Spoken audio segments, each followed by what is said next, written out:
Periodismo objetivo, responsable y equitativo.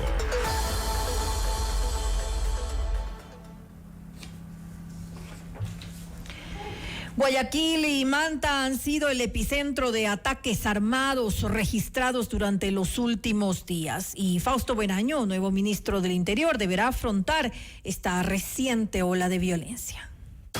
La noticia requiere profundidad. En Notimundo están los protagonistas de la noticia. Recibimos entonces vía telemática al doctor Wilson Goyes, experto en seguridad. En pocos instantes también se incorpora con nosotros Catherine Herrera, quien está invitada a este panel, también experta en seguridad, para hablar sobre el crimen organizado que sigue penetrando en nuestro país. ¿Qué hacer? ¿Cuáles son las alternativas? Mucho más cuando parece que por estos días, estas semanas, se ha incrementado. Doctor Goyes, gracias por estar con nosotros.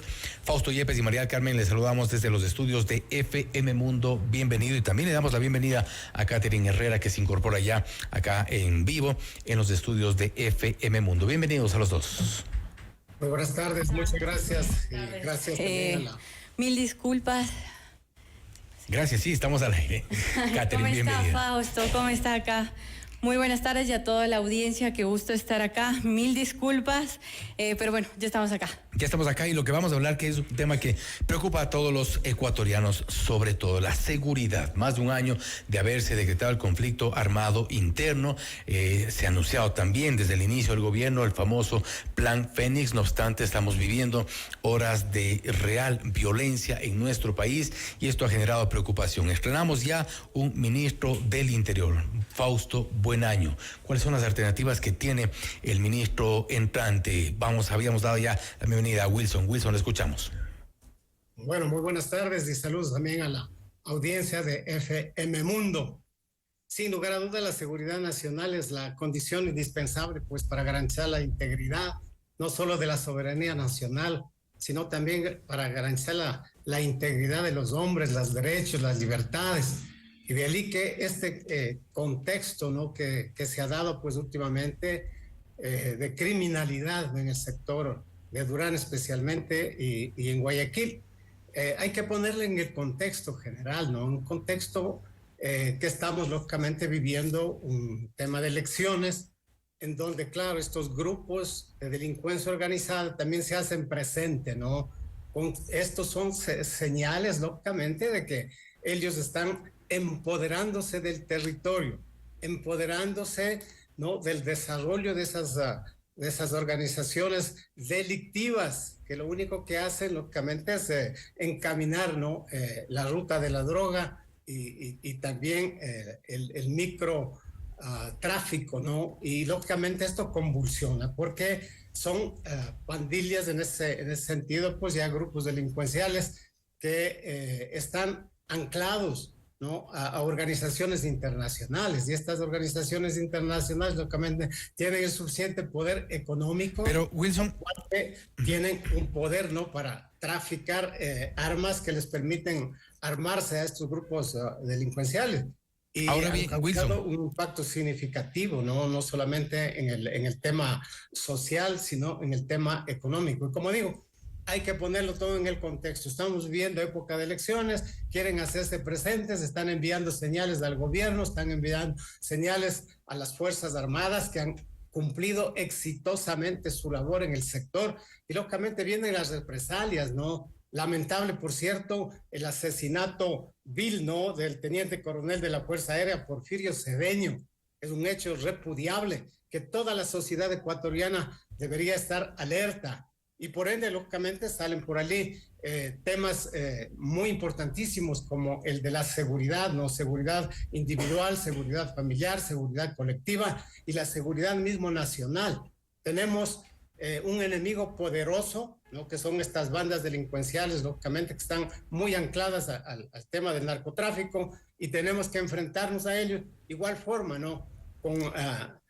Tenemos que aunar esfuerzos. Ahora, es parte de este diagnóstico, Wilson, es parte de este diagnóstico que se ha hecho sobre la situación de la inseguridad en nuestro país. Ahora creo que la gran pregunta es, María del Carmen, es ¿Cómo se enfrenta todo esto?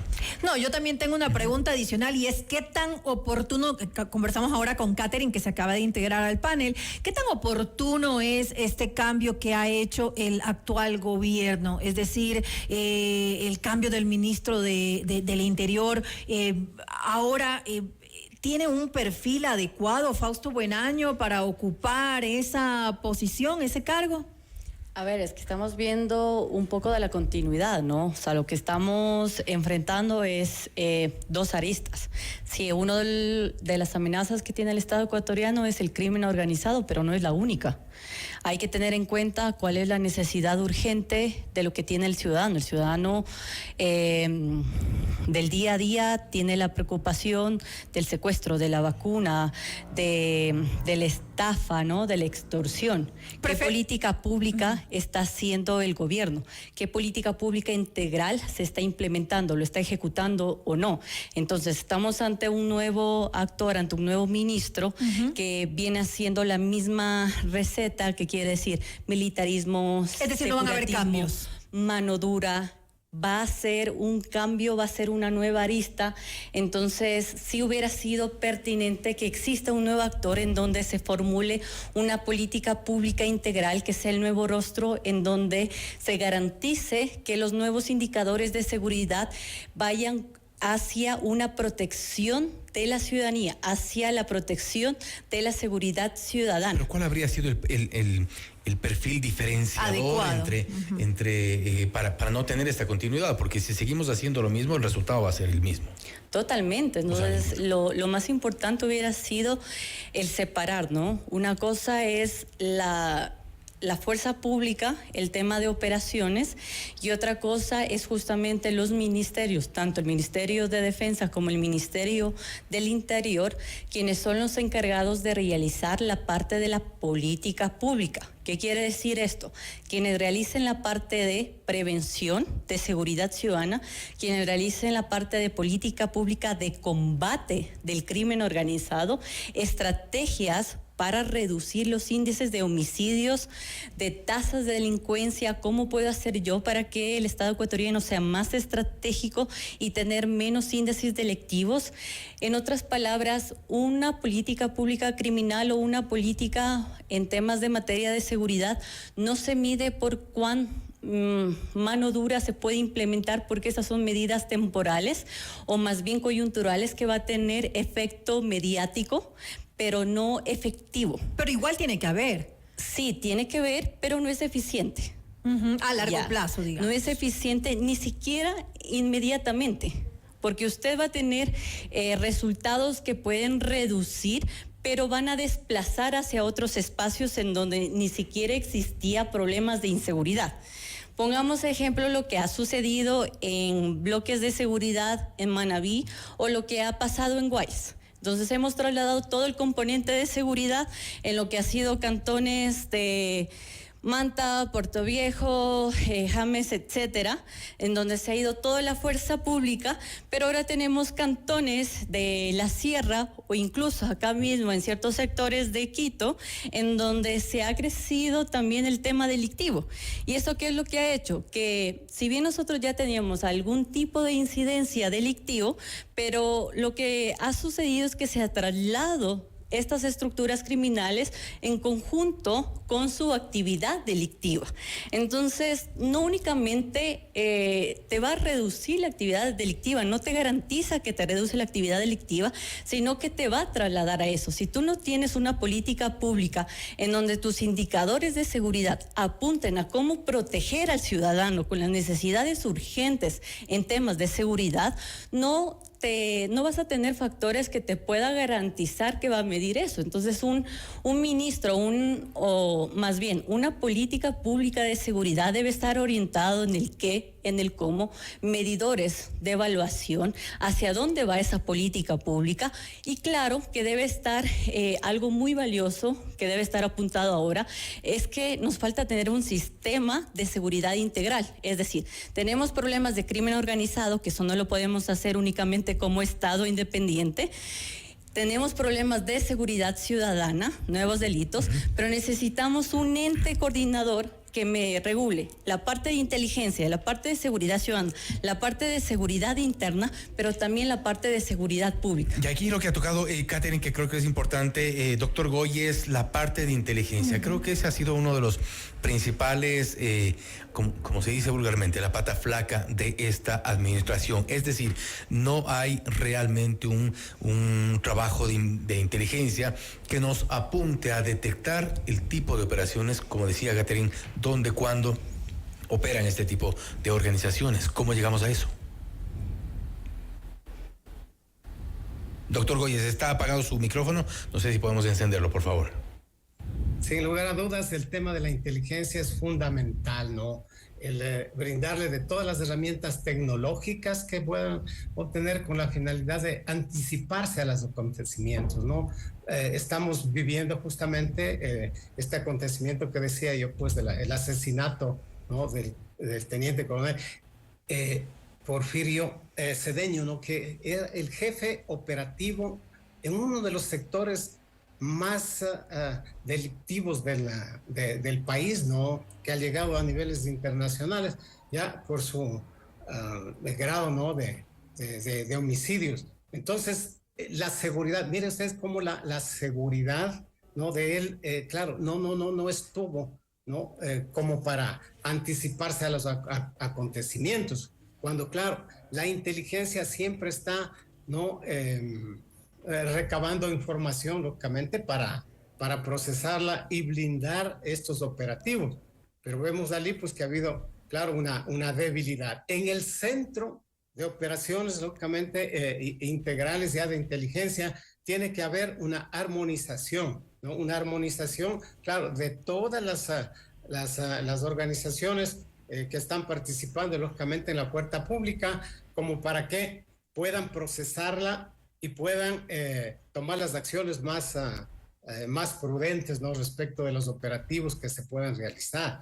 Entonces es indispensable, lógicamente, darle los recursos humanos y recursos tecnológicos. Ahora, hablábamos hace poco en una de las noticias que habíamos dado, las expresiones del ministro de Defensa, Giancarlo Loffredo, y él decía que pues se estaban realizando determinados operativos en territorio hasta ganar la guerra contra el crimen organizado. ¿Es posible ganar la guerra contra el crimen organizado? ¿Es realista en este momento decir algo así? Porque vemos como otros países, vemos como lo que sucede, por ejemplo, en México, lo que sucede en Colombia. Son años que llevan en esta guerra, en esta problemática, y no ha sido posible. Ese es uno de los populismos más frecuentes que hacen los políticos. Y no es algo reciente, eso es históricamente. O sea, ustedes recordarán la guerra contra las drogas de Estados Unidos, ustedes recordarán también la guerra contra las mafias que se dio en Italia, luego tuvimos el Plan Colombia, luego tuvieron ese mismo mecanismo las favelas, etcétera. Y ¿sabe lo único que cambió? En Italia y en Brasil, específicamente en Río de Janeiro, es cuando cambiaron el chip y entendieron que el problema no es el que si iniciaban con una guerra, nunca le iban a ganar. Porque el crimen organizado es algo que jamás se va a poder ganar el Estado. Si ni siquiera las grandes potencias pueden ganar al crimen organizado, ¿cómo pretendemos que países que estamos en desarrollo podamos hacerlo? Entonces, cuando se habla de una guerra o combatirlo, no es realista. Sí, no es realista, es lo más populista que se quiere dar, indistintamente del partido político y la ideología que se tenga, ¿no? Pero lo que sí podemos nosotros hablar es que sí podemos aterrizar con las problemáticas urgentes día a día que tiene el ciudadano. Es decir, esto vendría a ser como resultado de la descomposición social que existe, por ejemplo, en nuestro país. Este abandono que viene desde hace muchos años del Estado, porque aquí no se puede apuntar con un dedo a los últimos gobiernos, porque es algo que viene hace muchos años atrás. Es decir, la sociedad abandonada. Hay que trabajar en eso también y pensar a largo plazo.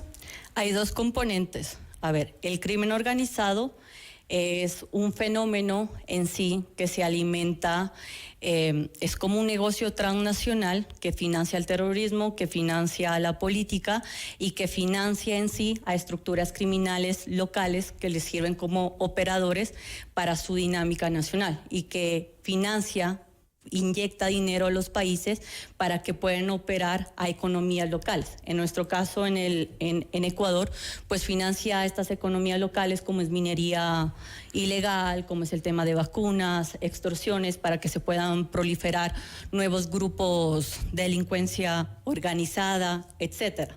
Entonces, cuando nosotros hablamos de crimen organizado en sí, nunca vamos a poder operar, nunca vamos a poder eliminarle en sí, porque necesitamos hacer una alianza regional y combatirle, porque el crimen organizado constantemente está en una dinámica, tiene recursos enormes, cada vez tienen aliados a nivel político, tienen aliados en el sistema privado, bancario, etcétera. Y que cuando nosotros hablamos de que tienen alianzas a estos servidores, a estos operadores de servicios, son los que cuando contratan a nuestros grupos de delincuencia organizada, que son justamente estos grupos de delincuencia organizada en sí, que les ayudan para la exportación, para el traslado, para el acopio, etcétera. Pero los militantes de estos GDO justamente vienen de zonas que son abandonadas por el Estado. Entonces tú ahí tienes el otro lado de inseguridad, pero aquí que te producen otros tipos de delitos, pero que no necesariamente viene de este crimen organizado. Y es ahí en estas zonas en donde sí, justamente viene el abandono del Estado, en donde tú encuentras, por ejemplo, Nueva Prospelina, Durán, también tienes San Lorenzo, en Esmeraldas, etcétera, en donde no hay una presencia del Estado eficiente, eficaz, en donde, claro, viene el crimen organizado, estas estructuras en sí, ¿no?, de delincuencia, en donde no hay la autoridad legítima y son ellos los que los integran a sus filas. Exacto, y son ellos los que dan recursos y dan servicios que la autoridad debería darles. Ahora, quizá esto es algo que constantemente se ha dicho, inclusive creo que se han hecho muchos trabajos periodísticos respecto de dónde están ciertos problemas, los barrios olvidados, los barrios postergados, los barrios abandonados por parte del Estado. Doctor Goyes, Catherine hablaba sobre esta reorientación de las políticas sociales. Esto podría de alguna forma evitar o frenar que los grupos de delincuencia organizada coopten a los jóvenes, a los niños en algunos casos, en algunas zonas del país eso se ha registrado, para que puedan ser parte de estas organizaciones. Pero esa no parece ser la visión de los políticos. Y no me refiero a la administración actual, me refiero incluso a todos los candidatos, no tienen una visión que vaya en esa dirección al menos. Claro, o sea, partimos del tema de que sin seguridad no hay desarrollo y sin desarrollo no hay seguridad, ¿verdad? Entonces, claro, los gobiernos tienen que tomar las acciones que sean adecuadas, ¿no?, con la finalidad de generar fuentes de empleo en donde la juventud, lógicamente, pueda desarrollar allí sus actividades en el tema de educación, fortalecer educación para que la juventud pueda desarrollar su fortalecimiento educativo, ¿no?, en los temas de recreación, ¿no?, y igual con espacios en donde puedan realizar actividades lógicamente en bien de la comunidad, porque el desempleo lógicamente es una de las causas, ¿no?, por las cuales la sociedad empieza esta degradación y no encuentran sino un camino fácil, ¿no? Y lógicamente son reclutados por las bandas de estas organizadas y empieza allí el tema del tráfico de drogas, ¿no?, el tráfico de armas y la juventud lógicamente va perdiendo su visión. El Estado en ese sentido, ¿no?, tiene que poner políticas públicas, ¿no?, con la finalidad de generar empleo, ¿no?, y fortalecer lógicamente las instituciones que directamente están relacionados con la formación integral, ¿no?, de la persona, como son salud, educación, vivienda, servicios básicos, es decir, una dinámica general que permita hacer un desarrollo sostenible en ese sentido, ¿no? Entonces las políticas son fundamentales y complementarias, ¿no?, a la par también deberíamos buscar nosotros que vivan en un ambiente de seguridad. Y de ahí es el fortalecimiento a las instituciones de seguridad, en donde el Estado, digo, en su conjunto, no solamente el gobierno como tal, sino tenemos gobiernos locales, tenemos que realizar alianzas público-privadas, ¿no? Las alianzas con las cámaras de la producción, con los sectores del trabajo, porque cuando hay inseguridad, lógicamente es otra dinámica, ¿no? Paralela de gasto de recursos en ello. Entonces... Ahora, doctor Goyes, ¿podemos también encontrar solución en la normativa? Me refiero, por ejemplo, esto de endurecimiento de las de algunas penas sobre algunos delitos específicos, esto de la imputabilidad de los menores, por ejemplo, que ya hemos visto como muchos adolescentes son pues reclutados, son atraídos por las bandas, porque obviamente la sanción es menor, entonces actúan como sicarios y en realidad tienen penas menores y salen muy pronto de la cárcel. Este es un tema muy polémico y ha sido muy discutido. Yo quisiera saber la opinión de ambos, si esto realmente ayudaría de alguna manera al tema de seguridad. Comienzo con usted, doctor Goyes. Claro, indudable. Mi punto de vista es en ese sentido, ¿no? De que tenemos que primero depurar la justicia. Ha topado un punto importantísimo dentro de esta dinámica de la inseguridad, ¿no? Porque la fuerza pública realiza lógicamente acciones y operativos para atrapar justamente a estos delincuentes o bandas organizadas o narcotráfico, ¿no? Pero vemos que en pocos días ya realizan ellos también, ¿no? Sus dinámicas por allí. Y salen libres, ¿no? Y lógicamente parecería que hay una organización subterránea en ese sentido, ¿no? Entre la delincuencia organizada y quienes están operando la justicia. De allí que, claro, el endurecimiento de penas lógicamente va a hacer pensar, ¿no? a estas bandas delictivas. De allí que coincido plenamente en ese sentido de que hay que endurecer las penas, hay que revisar estas políticas, lógicamente con la finalidad de darnos más seguridad a la ciudadanía y sobre todo, como digo, pues el poder, ¿no? Reforzar, ¿no? el actuar de la fuerza pública en ese sentido. Claro, ¿no? También es importante que las leyes lógicamente favorezcan su accionar en el uso progresivo de la fuerza. Y cuando tienen que enfrentarse, lógicamente, tienen que enfrentarse con el armamento que tienen disponible, pues. Catherine, tu opinión sobre este tema. Bueno, ahí discrepo totalmente. No funciona para nada el incremento de las penas. Justamente hace pocas semanas tuve el gusto de publicar el libro Reflexiones Estratégicas, Reflexiones sobre Seguridad y Defensa, que es un libro pues con el apoyo de la Konrad Adenauer, donde tengo el gusto de compartir la autoría con grandes colegas, en donde justamente se habla de reclutamiento de niños y adolescentes.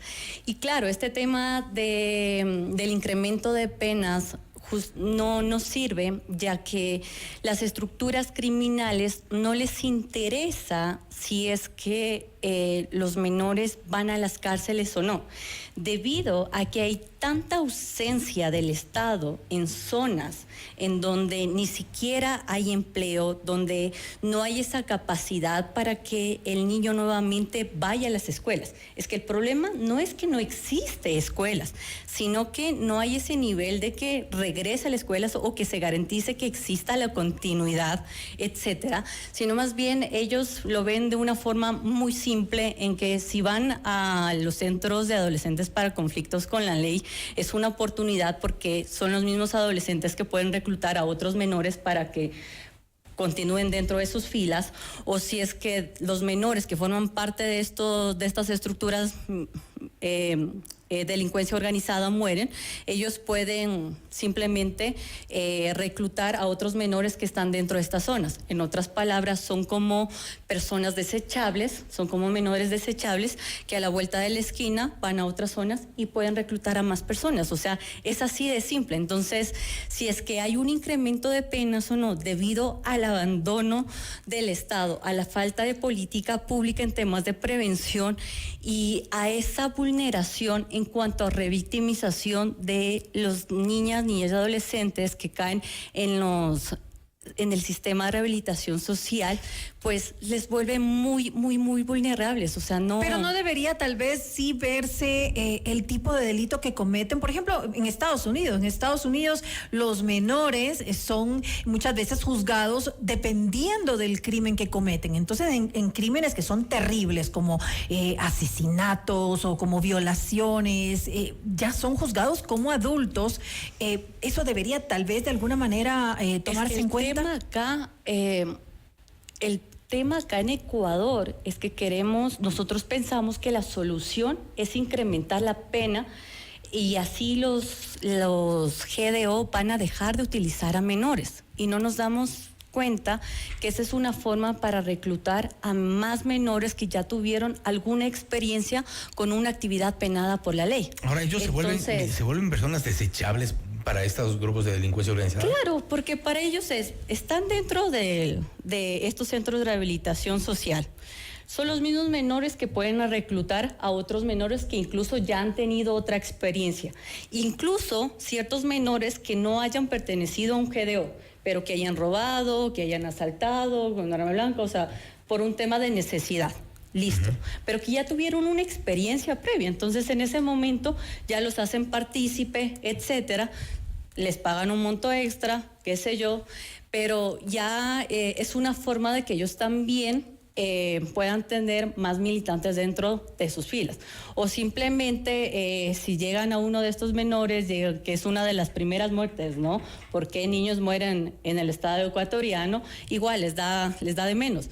Pero lo que yo quiero llegar al mensaje es que tenemos en la cabeza que hay que incrementar las penas para dejar de que utilicen a menores, cuando deberíamos pensar, y la estrategia está ahí, en el COIP está, que deberíamos ir hacia los adultos que utilizan los menores. O sea, ¿por qué no vamos hacia el actor que pertenece a un GDO o que está haciendo una actividad penada por la ley, que lo entrena, que lo manipuló, que ejecutó? Porque el menor de edad no existe la palabra voluntariedad. Ya, que usted me diga que un niño de 14 años, 13 años, 12 años utilizó el arma o pertenece a un GDO porque quiso, eso no existe. Y manejarlo, ese tema, por un tema ¿cómo se conoce como trata de personas? Sí, tal vez el tema de investigación va a tomar más tiempo, que se debe definir y que le va a costar al tema de la Policía Nacional, a la Fiscalía, sí, pero hay que hacerla más especializada. Hay que comenzar a investigar estos temas. Incluso va a ser una forma más eficiente para que estas personas que forman parte de los militantes que pertenecen al mando medio o son jefes de zonas de los GDO, etcétera, puedan ser criminalizados por otro tema y no únicamente por delincuencia organizada. Ahora, para ir cerrando, doctor Goyes, vamos con esta última pregunta en esta parte. Es importante lo que menciona, porque los grupos de delincuencia organizada también tienen estructuras, hay una jerarquía dentro de estas estructuras.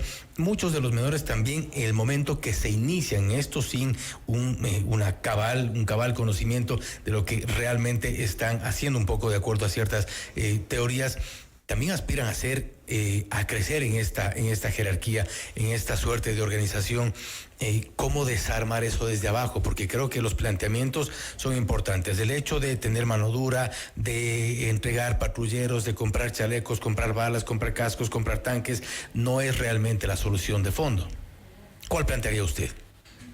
Bueno, cuando el conflicto está presente, o sea, en todos los espacios que han habido conflictos con pandillas, o ha habido narcotráfico o bandas lógicamente narcoterroristas, la primera acción es militar, porque lógicamente hay que debilitar a estas bandas, ¿no es cierto?, para poder alternativas ya dentro del campo social. Y lógicamente que los menores son sectores vulnerables, ¿no? Y lo que hay que buscar, lógicamente, es a través de las familias, el fortalecimiento familiar para cuidar de los menores. Y a los menores, lógicamente, a través de la educación, a través de la salud, a través de programas sociales, a través del deporte, ¿no? Se les va, lógicamente, encaminando por otro lado. Caso contrario, claro, ellos están mirando, ¿no?, a estos referentes de la droga como sus héroes, en vez de que, claro, que sea un ejecutivo, que sea un ingeniero, ¿no?, que sea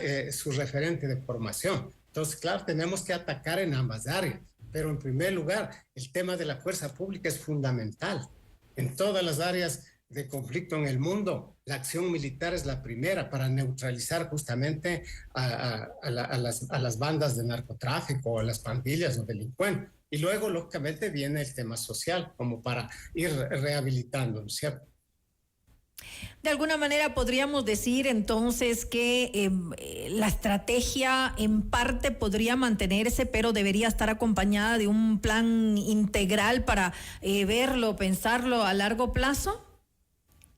Yo creería que se tiene que reestructurar, pensando que sí, tenemos el crimen organizado como una amenaza en donde se debe pensar que es necesario otros actores como Fuerzas Armadas, pero darle roles estratégicos, como minería ilegal, el tema de fronteras, el tema de cárceles, pero aquí es necesario reestructurar nuevamente, oxigenar el sistema de rehabilitación social, no lo puedo dejar eso únicamente en manos de las Fuerzas Armadas, el tema de puertos y pensar nuevamente en cuál va a ser el rol de las Fuerzas Armadas. Y ahora, con la Policía Nacional, tengo que fortalecer el único amenaza el crimen organizado no sigue siendo el narcotráfico. Hay otros delitos como trata de personas, tráfico ilícito de migrantes, minería ilegal, etcétera. Fortalecer las otras unidades que tiene la Policía Nacional. Y por otra forma, pensar en la protección de la seguridad ciudadana. Esos indicadores dentro de una política pública de seguridad es esencial. ¿Y cómo logró eso? A través de una prevención social y prevención del delito, que eso no maneja el Estado ecuatoriano. Doctor Goyes, usted nos iba a decir algo. No, iba a decir que lógicamente de la mano de la seguridad viene el desarrollo, ¿no? Porque claro, o sea, tenemos que tener un marco, ¿no?, de seguridad para realizar nuestras actividades, y eso ya es la convivencia propia, nosotros como individuos y después las familias y después la sociedad. Entonces tenemos que ir en doble vía, ¿no es cierto? Seguridad y desarrollo van siempre de la mano. Doctor Goyes, gracias por estar con nosotros. También agradecemos a Catherine Herrera por este análisis sobre el crimen organizado que sigue penetrando en nuestro país. Creo que en algo hay coincidencia más allá de los diagnósticos y visiones distintas, y es que se requiere un giro de timón respecto de las políticas de seguridad. Hacer lo mismo con distintas autoridades seguramente no dará resultado. Gracias nuevamente por estar con nosotros. Esto es Notimundo Estelar, siempre bien informados. Noticias, entrevistas, análisis e información.